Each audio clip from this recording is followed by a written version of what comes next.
Hello students and welcome back to channel Siraj tech study. आज हम start करने जा रहे हैं फाइनेंशियल अकाउंटिंग का टॉपिक, जिसका नाम है underwriting of shares and debentures. जो टॉपिक है टीवाई बीकॉम को सेमेस्टर 6 में एंड टीवाई बैफ को सेमेस्टर 5 में ऑलरेडी हो चुका है। तो स्टार्ट करेंगे आज का क्लास।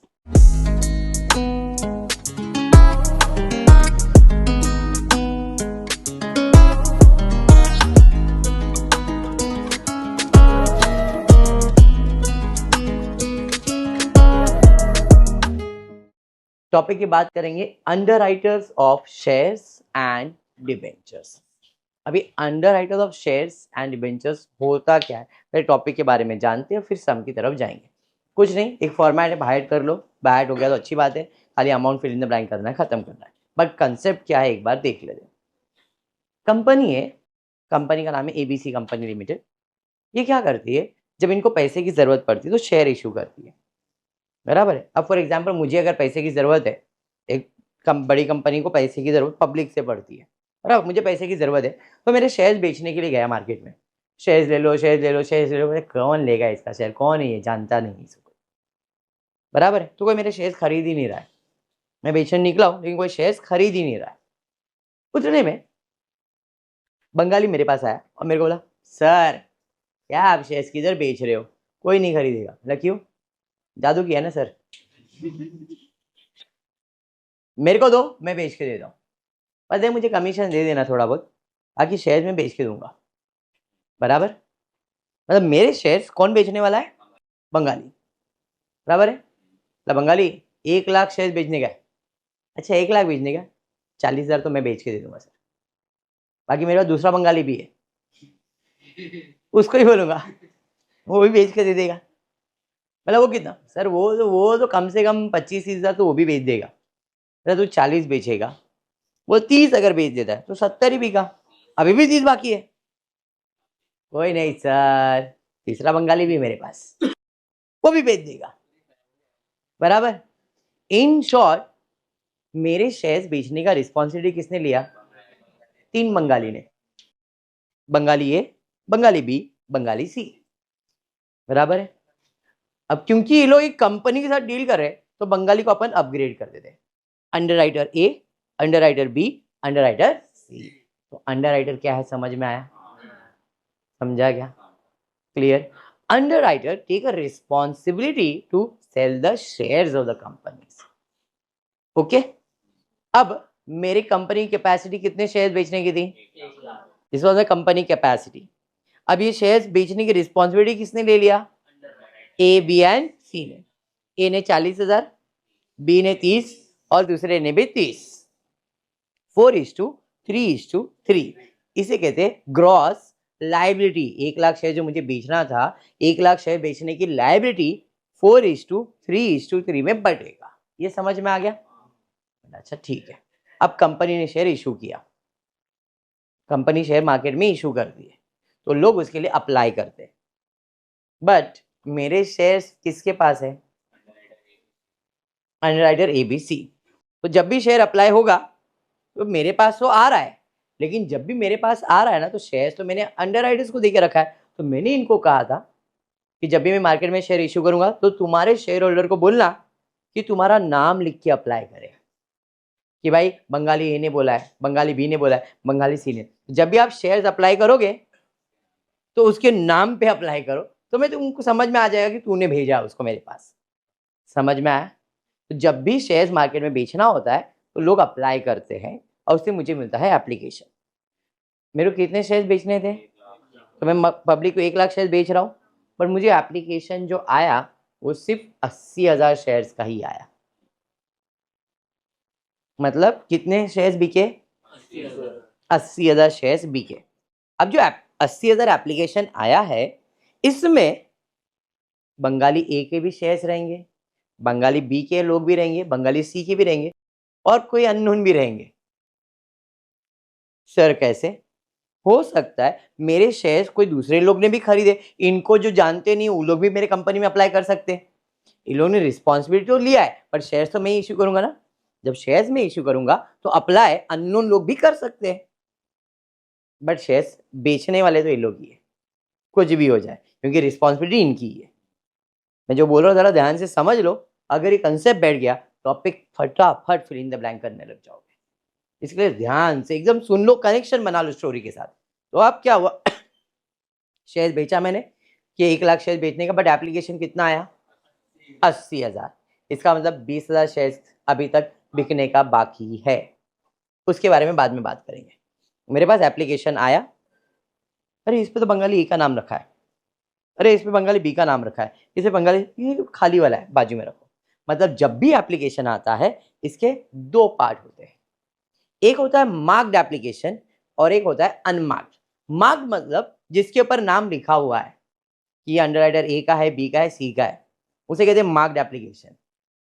और एक होता है जिसपे कोई मार्क नहीं होता है, उसे कहते हैं अनमार्क्ड एप्लीकेशन। तो जब भी शेयर मैं मार्केट में बेचने निकालूंगा तो मुझे एप्लीकेशन आएगा, और उस एप्लीकेशन की कितने पार्ट्स होंगे, 2, marked and unmarked. Marked application का मतलब है कि उस शेयर के ऊपर अंडरराइटर्स के नाम लिखे हुए हैं कि बंगाली ए का, अंडरराइटर ए का 80 में से 10,000 शेयर मार्क्ड है, इसका 5,000 मार्क्ड है, इसका 3,000 मार्क्ड है। इन शॉर्ट 10, 5 और 3, 18,000 शेयर्स मार्क्ड वाले हैं, और बाकी जो बच गए वो मेरे अनमार्क्ड वाले हैं। बात समझ में आया? हाँ, क्लियर। जो मार्क्ड है वो तो मैंने बोल दिया भाई, तूने बोला था, तूने 40,000 का रिस्पॉन्सिबिलिटी दिया, तेरे 10,000 बिक गए। तूने 30,000 का रिस्पॉन्स, तेरे 5,000 बिक गए। तूने 30 का लिया, तेरे 3,000 बिक गए। बाकी बचा वो सब क्या है, तो बाकी अनमार्क्ड एप्लीकेशन। अब ये अनमार्क्ड एप्लीकेशन जो आया है, अब इसको मैं क्या करूंगा, अंडरराइटर्स को ही बोलूंगा तेरे नाम पे ही मैं बिल फाड़ूंगा ये, क्योंकि शेयर्स तो तू ही बेचने की रिस्पॉन्सिबिलिटी है। तो अब ये जो बच गया शेयर्स कितना, 80 में से 18 माइनस कर दिया, 80 में से 18 माइनस करेगा तो कितना बचेगा, 62,000 अनमार्क्ड एप्लीकेशन है। ये हम अंडरराइटर ए, बी और सी को डिस्ट्रीब्यूट करेंगे, कौन से रेशियो में, ग्रॉस लायबिलिटी रेशियो में, 4:3। फिर उसमें जो भी भाई तेरा 40 का रिस्पॉन्सिबिलिटी था, 10 गया, बचा अनमार्क, वो भी मैंने तेरे को दे दिया। अब जितना बच गया है वो तुम्हारा लायबिलिटी है, 20,000 शेयर, वो तुमको खरीदना पड़ेगा क्योंकि एप्लीकेशन तो आया नहीं है। तो अपना फाइनल आंसर जो आएगा वो कितना आएगा, 20,000, और वो उनके अकाउंट में उतना बैलेंस दिखना चाहिए, क्योंकि 40 में से मार्क अनमार्क माइनस करने के बाद इतने शेयर्स तूने खरीदा नहीं है, वो तेरे को लेने पड़ेंगे। समझ में आया? बस यही कंसेप्ट है अंडरराइटर्स का। कंसेप्ट क्या है समझा? पहले ग्रॉस लायबिलिटीज लिखेंगे, उसमें से मार्क्ड माइनस कर देंगे। भाई मार्क मतलब इतने शेयर्स बिक गए, बैलेंस आएगा, बैलेंस में हम लोग अनमार्क भी माइनस करेंगे। माइनस करने के बाद बच जाएगा वो शेयर्स, वो तो अंडरराइटर्स को ही लेना पड़ेगा क्योंकि तूने रिस्पॉन्सिबिलिटी लिया है। क्योंकि मैंने 1 लाख शेयर्स का ही बंटवारा किया था, 40, 30, 30, 1 लाख होता है ना। तो मार्क अनमार्क माइनस करने के बाद 0 हो जाना चाहिए। अगर 0 नहीं हो रहा है, इसका मतलब तूने जो रिस्पॉन्सिबिलिटी फुलफिल नहीं किया है, तो उतने शेयर्स तू खरीद ले। तो फाइनल आंसर कितना आना चाहिए, 20,000। तीनों को ऐड करके तीनों का रिस्पॉन्सिबिलिटी कितने आएगी, 20,000। लॉजिक क्लियर हो गया? पक्का कंसेप्ट। इसी के अंदर ट्विस्ट एंड टर्न्स होने वाला है थोड़ा बहुत, बट कंसेप्ट यही रहने वाला है, ठीक है। मैक्सिमम फॉर्मेट के हिसाब से खाली 1-2 सम के अंदर जर्नल एंट्री आएगा, लिमिटेड। बीकॉम के लेवल की बात कर रहा हूँ तो जर्नल एंट्री की चांसेस बहुत कम है। बैफ को आता है बट बीकॉम को नहीं आता है। नहीं आता है इसका मतलब ये नहीं कि नहीं करवा रहा हूँ, करवा रहा हूँ, ठीक है। चलिए फिर स्टार्ट करेंगे। टेक्स्ट बुक में पेज नंबर 224 पे चैतन्य लिमिटेड करके एक सम है, उसके बारे में डिस्कस करते हैं।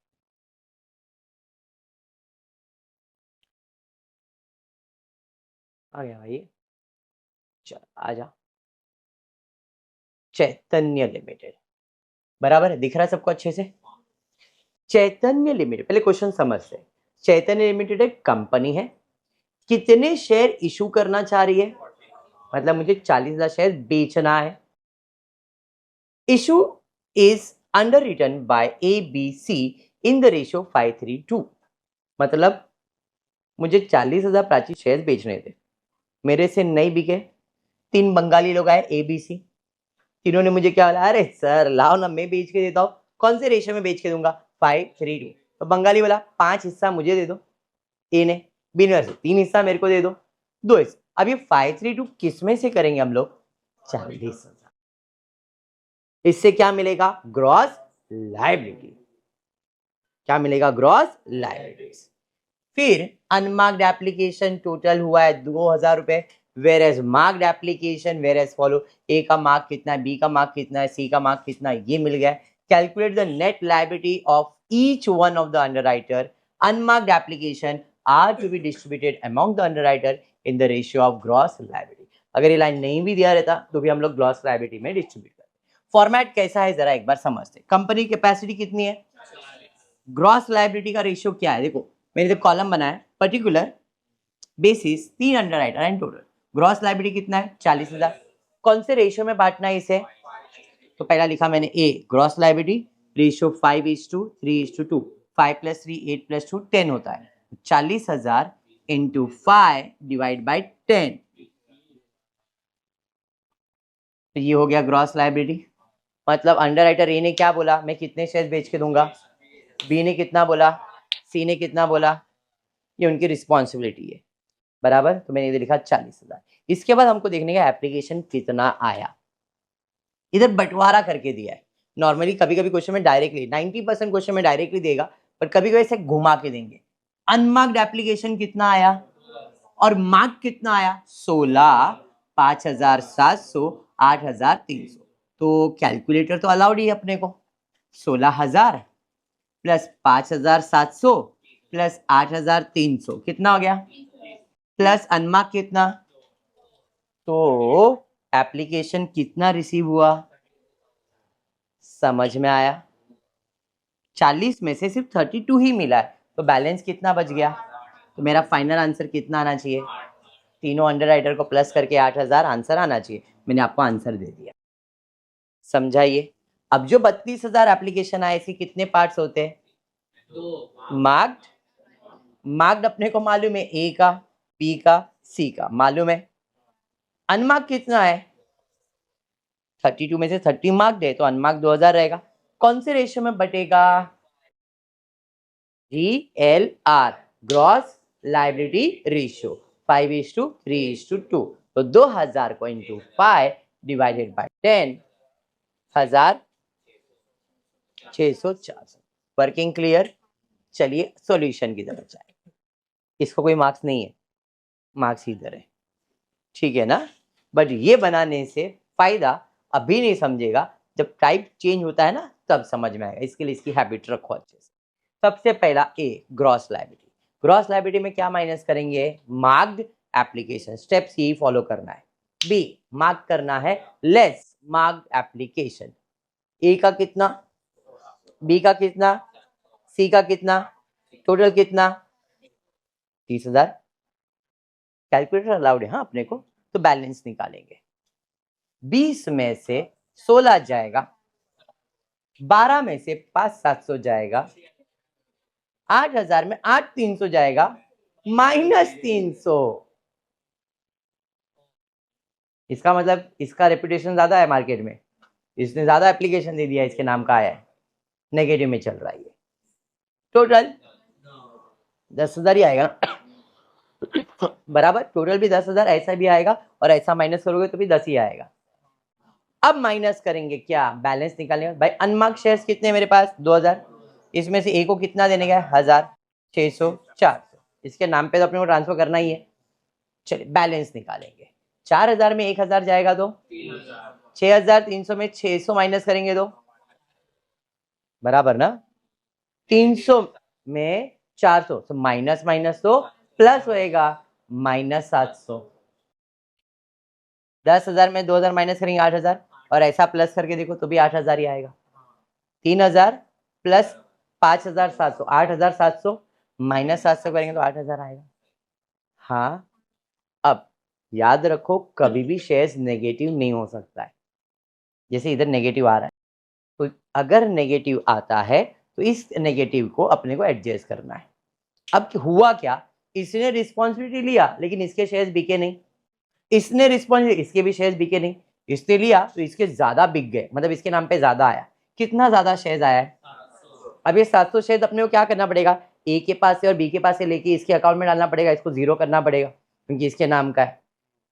3,000 प्लस 5,700 कितना एक्स्ट्रा आ रहा है, 700 एक्स्ट्रा दिख रहा है ना, जबकि अपना बैलेंस तो 8,000 आना चाहिए। तो इसका मतलब जब भी क्रेडिट आएगा वो क्रेडिट जिसका पॉजिटिव आंसर है उसके साथ अपन क्या करेंगे, एडजस्ट करेंगे। कौन से रेशियो में, ग्रॉस लायबिलिटी रेशियो में। यहाँ पे लिखेंगे क्रेडिट एडजस्टेड ए और बी। ए और बी का रेशियो क्या है, 5:3। कितने शेयर एडजस्ट करेंगे, 700। तो 700 इंटू 5 डिवाइड बाय 8, 437.438। तो 700 में से 438 इधर है तो 262 इधर आएगा, पॉजिटिव, और ये तो जीरो हो जाएगा। आया और गया जीरो ना। तो अब ग्रॉस लायबिलिटीज माइनस करेंगे तो 3000 माइनस करेंगे तो इधर आएगा 2562, माइनस करेंगे और ये हो जाएगा जीरो। दोनों को ऐड करो, देखो 8000 आता है क्या, आएगा ही। इसका मतलब इसको अभी भी 2562 शेयर बेचना है और इसको 5438 शेयर बेचना है, इतना अभी भी बेचना है। डन विथ योर सम। यही फॉर्मेट है और इसी को फॉलो करना है। सम समझा, पक्का 100% समझा है। पेज 225 पे संपदा limited, same pattern, everything will be same. Okay, सबसे पहला कंपनी की कैपेसिटी देखते हैं, फिर कितने अंडरराइटर्स है वो देखते हैं। फॉर्मेट ऐसे ही बनाने हैं। संपदा limited was formed with a capital of rupees 20 lakhs divided into 2 lakh equity shares of 10 each। हो गया 20 लाख रुपए। मतलब मुझे कितने शेयर्स इशू कर रहे हैं, all the shares were issued to the public for subscription. The issue was underwritten as follow: Ajay, Bijoy and Rajat. आ गया बंगाली इसमें, तीन है वापस से अंडरराइटर, अजय, बिजॉय और रजत। एबीसी लिखा है बट नाम समझ लो, ठीक है। कंपनी की कैपेसिटी कितनी शेयर बेचने की है, टोटल आ गया 2 लाख। ए ने कितने का रिस्पॉन्सिबिलिटी लिया है, 80,000। बी ने 60, इसने भी 60। 8:6:6 रेशियो समझ में आ गया, कुछ डाउट इसमें, पक्का। चलिए अब 2 लाख में देखते हैं एप्लीकेशन कितना आया। Marked application received in the favour of Ajay 32, Bijoy 58 and Rajat 42। तो कैलकुलेटर अलाउड है ना अपने को। 32 58 plus 42, application for 30,000 shares were not marked, मतलब ये अनमार्क्ड हो गया।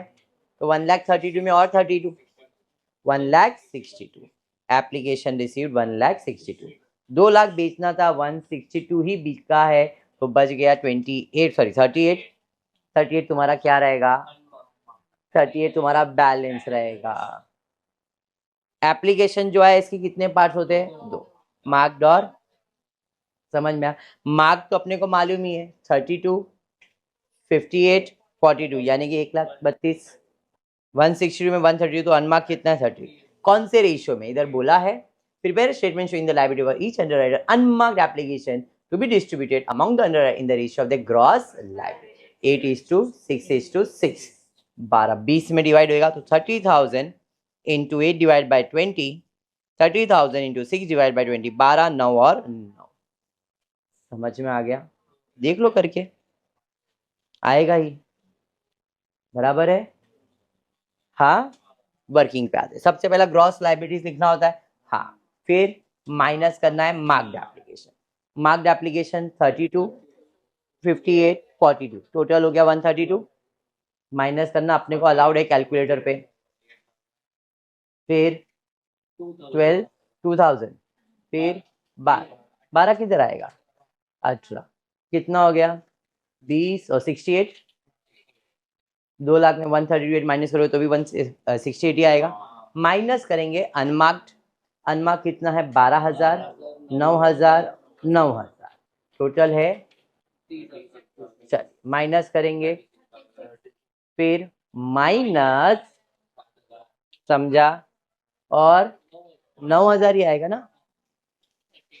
अब किसका नेगेटिव आया है क्या, किसका आया है, बी का आया, तो ए और सी में बढ़ेगा। ए और सी का रेशियो क्या है, 8:6। समझ में आया। तो 7,000 को 8 और 6, 8 + 6 कितना होता है 14। तो 7,000 into 8 divided by 14 will give you 4,000। इसको और इसको मिलेगा, इसको मिलेगा क्या? नहीं, इधर आएगा 3000, हो गया 0, एडजस्ट करते 32 0, 32 प्लस 6 38 आया, 38 आंसर आपका। समझा सम? यही है फॉर्मेट अंडर राइटर्स का। पक्का सम क्लियर है? ऑप्शन में रखना नहीं, स्कोरिंग है, एक ये टॉपिक और एक फॉरेन करेंसी, दोनों टॉपिक अगर कर लेते हो एफ में पास हो जाओगे।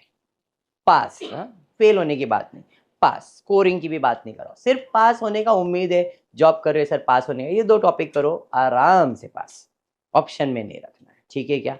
तो आज के क्लास में इतना ही करते। होपफुली वीडियो पसंद आया तो प्लीज वीडियो को लाइक कर देना, फ्रेंड्स ग्रुप में शेयर करना और चैनल को सब्सक्राइब करना। Thank you for watching the video.